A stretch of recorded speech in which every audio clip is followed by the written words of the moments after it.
I played in a cup final for Preston and became the youngest player to play in a cup final, and I think that, you know, there's a lot of interest after that by the then first division clubs.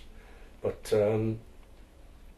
Harry Catterick came in and agreed to deal with Preston, and I signed, and I was accepted by the fans because I was linked with Liverpool for such a long time, and everyone thought I was going to Liverpool. I mean, first of all, you had to win over your players. I felt if you join in a new club, the players had to accept you, you had to prove your worth, and then you had to prove your worth to the fans after that. And thankfully, you know, that happened fairly quickly. Right half Kendall was unmarked and volleyed in a tremendous shot.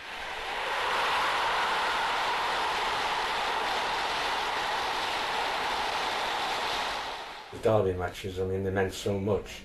After your first derby experience, coming from a different part of the country, you understand what it means to a local lad, you know, and if you won, naturally they were ecstatic, everyone was pleased, but the local lads would be ecstatic, and if they lost, then they would be so much more disappointed until you realise and you bed it in and knew how much of an importance it was to get the right result in a derby game. The week building up, there would be a line of cars outside the training ground at Belfield, people wanting tickets, you know, and trying to contact the players. We used to change them for suit lengths, you know, and have the suit lengths made up and swap tickets for them. But I mean, you just sensed an atmosphere all week, really. Individually, you knew how much it meant to yourself as well, to impress the fans. Well, I joined in '67. I think it would be '68, the first experience that I had. They were played at a greater pace than the normal game. Used to say 100 miles an hour. I think it was even quicker than that. You know, especially the early stages of a derby game, where, you know, the players were going out there and they wanted the opposing team or the players they were up against to know they were in a game. Good break across field here by Kendall to Harvey to Morrissey. Royal and Ball at the back of the box, Whittle in the middle, there's Royal again. It's there, Joe Royal! And I think they were really hard games. You know, when you think you've got the likes of your Tommy Smiths and people like that playing for Liverpool, you know you're in for a hard game and you've got to look after yourself. Thankfully, I mean, I did okay and scored the winning goal at the Gladys Street end, so I mean, immediately you're accepted by the fans.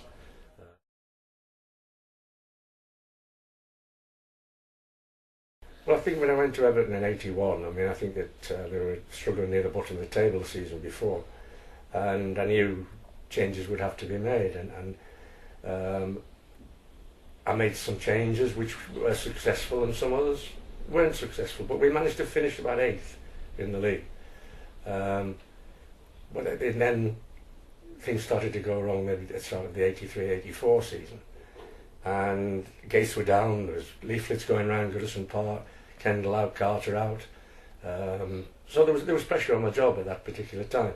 But fortunately enough, it came at the end of that season that we were actually playing Liverpool in the Milk Cup final. I think it gave the Everton supporters really faith in the team, and which they hadn't had for a while. In fact, I mean, I know we felt we were robbed. I think Alan Hansen deliberately handled the ball, and I think the referee was the only person in the ground that didn't see it. We may have won it, but I think looking back on it, not to lose was the most important thing to us on the day, because we were trying to catch up to Liverpool. Liverpool were the best at that time, and we were trying to catch up with them, and I think it gave the fans a belief that we're on our way there. And then we went on to win the FA Cup. So the season really turned round from about December onwards. Richardson. And here he is again. And the cross headed half away. And Stephen Sharp. And a goal for Everton by Graham Sharp. Stephen again. Gray and Sharp waiting in the centre. And Gray is closing in here. Oh, and Sherwood didn't collect, and the goal is given. I think that was a tremendous confidence booster, because to actually win something and to come back on an open-top coach and see all those Evertonians out there in their thousands, I mean, that was absolutely incredible.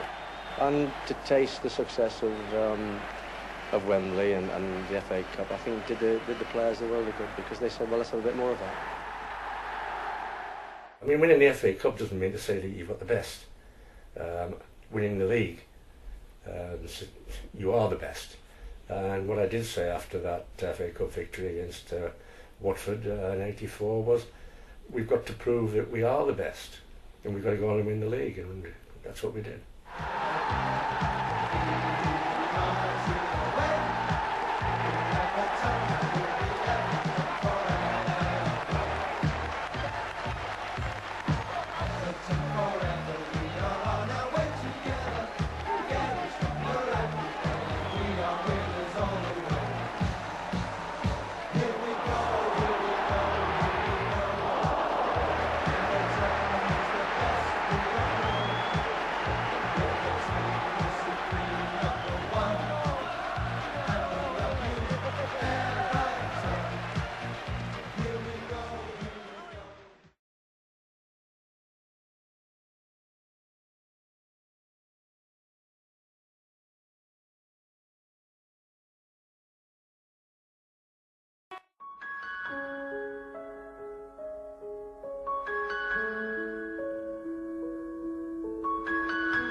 Was it you all along, pulling the strings behind the scenes, pulling memories from my dreams as inspiration?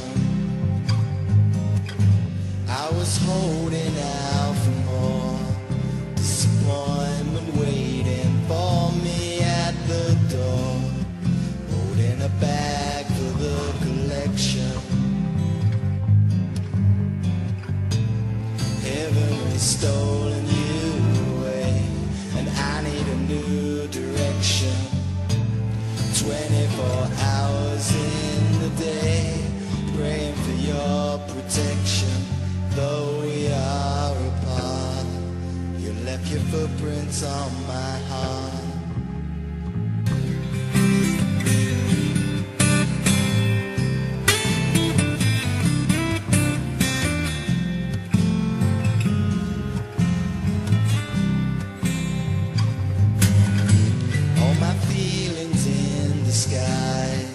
Behind platitudes and trying to be polite.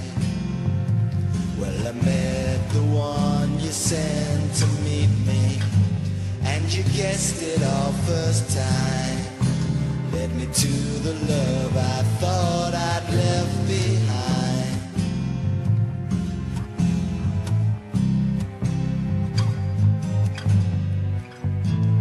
Heaven has stolen you away, and I need a new direction.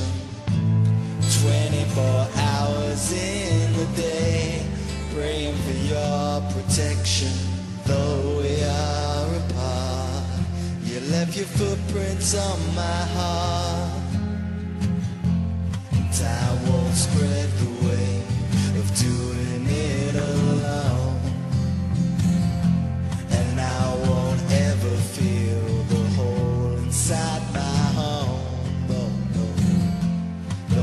times have changed. I hope you see that I've grown into your mold, into your mold.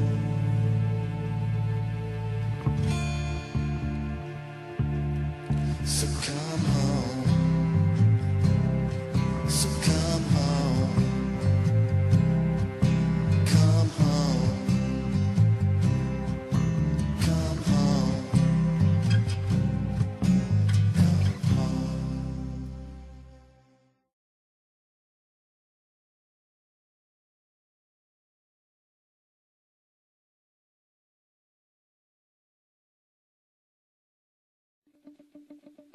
You walk in the dressing room and you see the famous players around you. You know, I was only 20 years of age, and there was household names around you in the dressing room, and I think that was the thing that really hit me. Harry Catrick, when he signed me in the car park at Preston, turned around and said, "Well, welcome to the big time."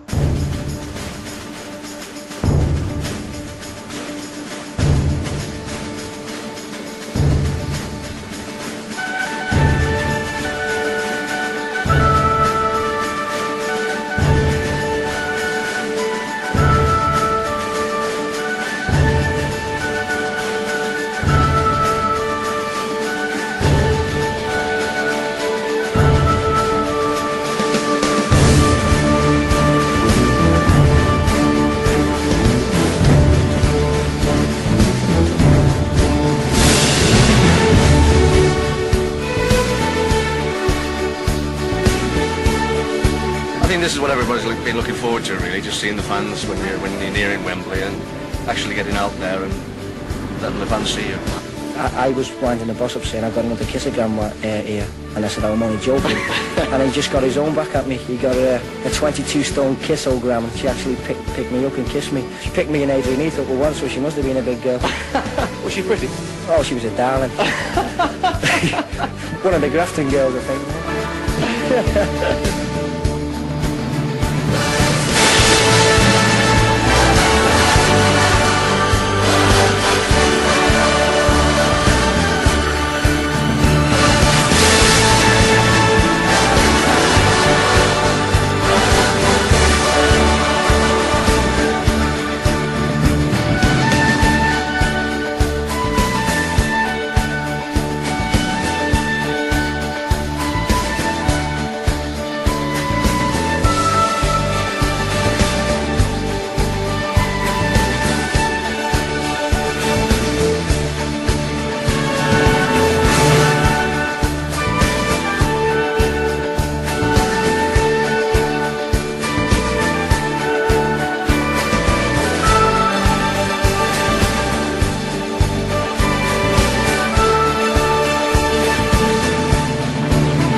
Harry Catrick, when when he signed me, he turned around and said, "Welcome to the big time, big time, big time."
Graham, we arrived at Goodison today looking forward to a really good game of football, and it's been overshadowed with the loss of Howard Kendall.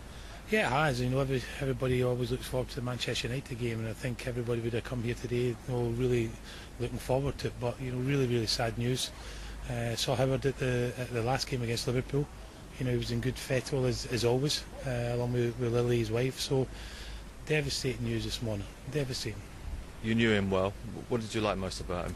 Howard was a fun guy, you know, he's a character, but as a manager, very good. I think his record speaks for itself. You know, the most successful time in Everton's history was when Howard was at the helm. Great manager to play for. He was just a great guy. You know, he believed in team spirit, and the lads enjoyed themselves, but also made sure the lads worked extremely hard. And I think all the players had the utmost respect for him. And even in his second and third spells back, you know, okay, it didn't go as well as the first time, but I think everybody who played under him wouldn't have a bad word to say for him. Just spoke to Duncan before, who obviously was close to him as well, so it's going to be a hard afternoon today. He was so well loved within Goodison Park that the fans today will give him a warm reception. Yeah, and I'm sure that the fans will look forward to this game anyway, but I think it just gives a little bit extra significance now, and it's sadly for Howard passing. He'll forever be in Evertonians' thoughts, and today hopefully the lads can put on a show that Howard would have been proud of.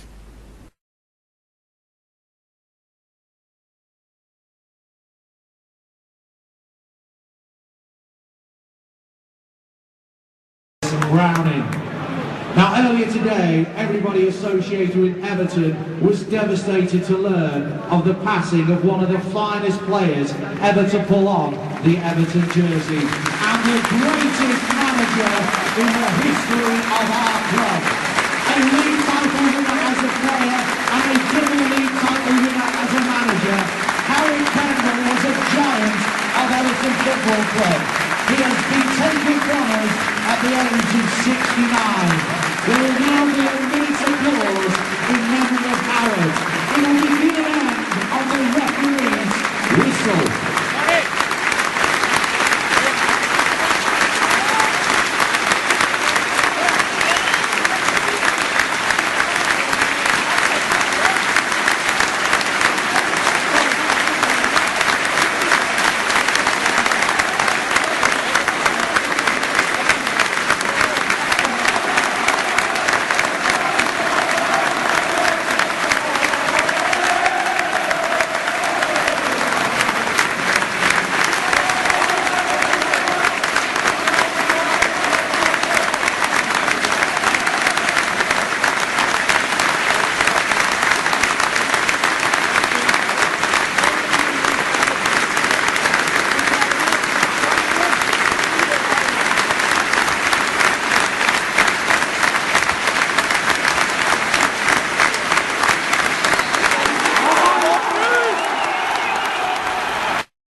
Everybody associated with Everton was devastated to learn of the passing of one of the finest players Everton belong in Everton.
Goodison Park, the home of Everton Football Club, as Howard Kendall made one final journey past the ground and the people to whom he gave so much.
his journey ended at Liverpool Cathedral.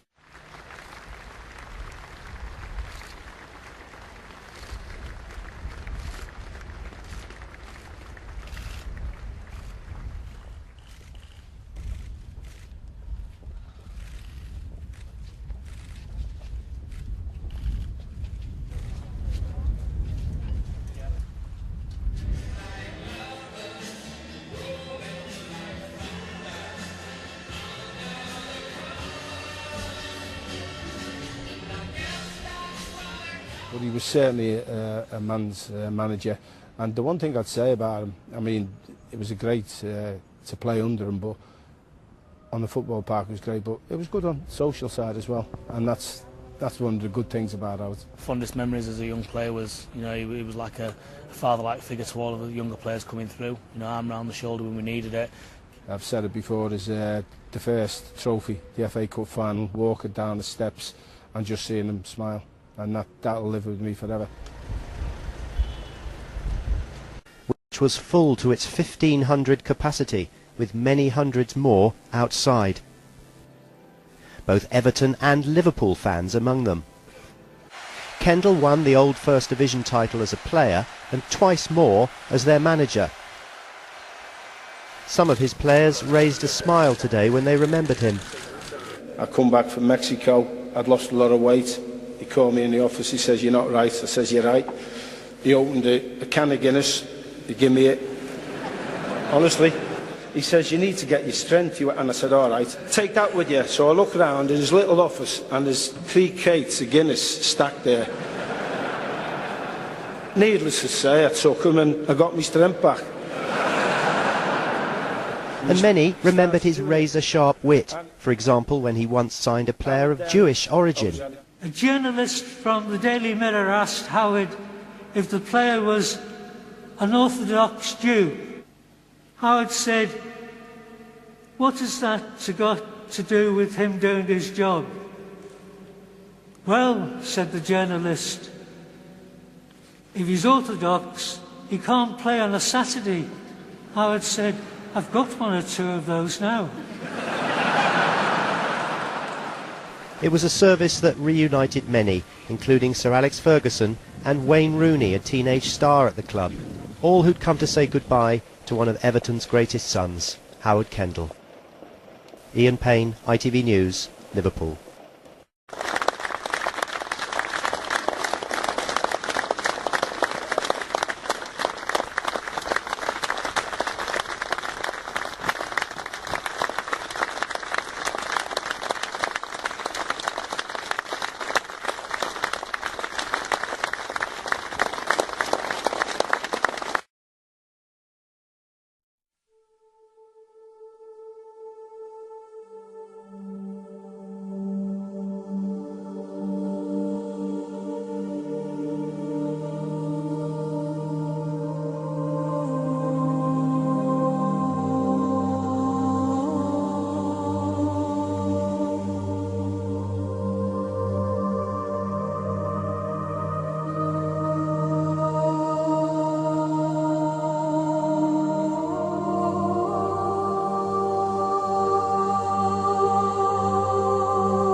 I suppose that there are those who'll say he had it easy, had it made in fact, before he'd even begun.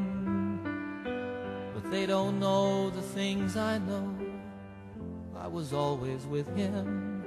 It may sound strange, we were more than friends.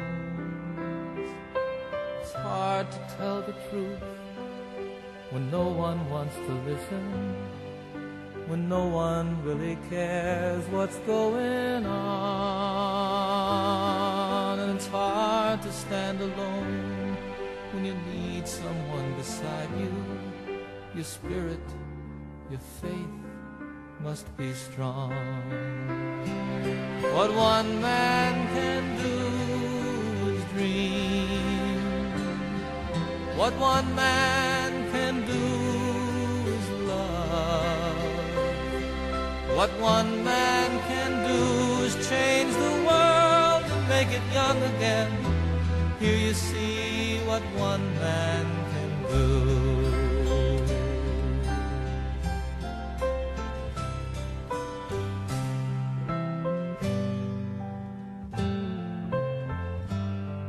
As shaded as his eyes might be, that's how bright his mind is. That's how strong his love for you and me. A friend to all the universe, grandfather of the future, everything that I would like to be. What one man can do is dream. What one man can do is love. What one man can do is change the world and make it new again. Here you see what one man can do. What one man can do is dream. What one man can do is love. What one man can do is change the world and make it work again. Here you see what one man can do.